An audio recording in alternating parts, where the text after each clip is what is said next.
So now we need to make sure we have a good understanding of the ranges we're about to be using. When someone raises first in preflop, they usually open with a non-polarized range. They simply raise with all their best hands in that position. In almost every other spot where a person raises, this is not the case. They will raise with a polarized range and check or call with their medium strength hands. So this is one of those things where when you hear someone talk about this, you think, this is super obvious, of course I know it.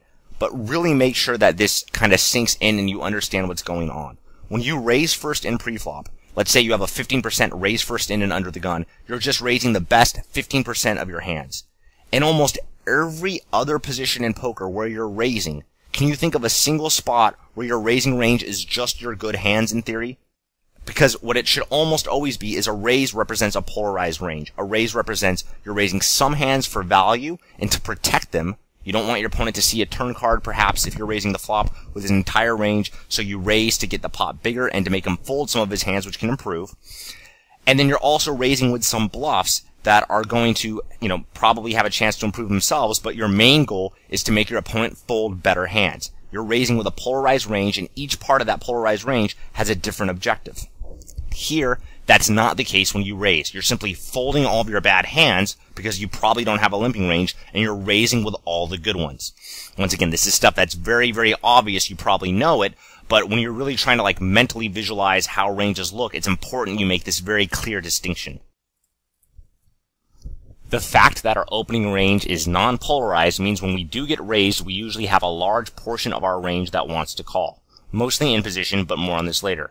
There are few hands in our range which are very happy to get all the money in preflop. Getting it all in with ace, king, and queens probably has nowhere near the equity a lot of people think, even at 6 max. So when the opponent 3-bets, his 3-betting range is polarized and it has two components. It has the value component and the bluffing component. There's nothing we can really do to combat that effectively. Our opponent is simply going to be able to polarize his range, and his polarized range is designed to put us in a very tough spot with a lot of our hands. So for example, if we open in the cutoff and our opponent 3-bets us from the blind, we probably have to call with hands like 10-jack suited or pocket 9s or ace-jack off against a good player, even if we're not really happy about it. He's designed his polarized range to put us in a pretty tough spot with all the hands that beat most of his bluffs, but lose to all of his value hands. A very, very common leak that especially micro-stakes players have, and even a lot of the mediocre small-stakes players have, is they really want to avoid tough decisions, but if you do the math for it in a lot of spots, you'll see getting it all in preflop with queens or ace-king isn't nearly as good as a lot of people probably expect. So just because you want to avoid tough spots, so you might say, I'm just going to 4-bet and get it in with ace-king or queens, it does alright. Yeah, it might do alright, but it's not always going to be as good as calling, and you're not going to be able to avoid just having tough decisions to make if you want to become a much better player.